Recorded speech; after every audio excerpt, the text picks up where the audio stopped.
உங்க அண்ணன் வந்திருக்காரு பாருங்க.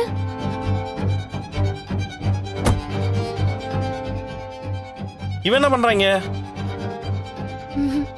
ஏய் மனோஜ், இப்பதான் ரொம்ப சந்தோஷமா இருக்கு. சார் இது பிடிங்க. வா.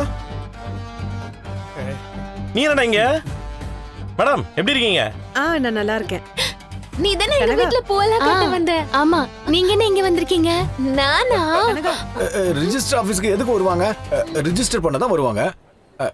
சாருக்கும் இந்த பொண்ணுக்கும் கல்யாணம் ஆச்சுல, அதை ரிஜிஸ்டர் பண்ண தான் இங்க வந்தோம். நான் சாட்சி கையெழுத்து போட தான் வந்தேன்.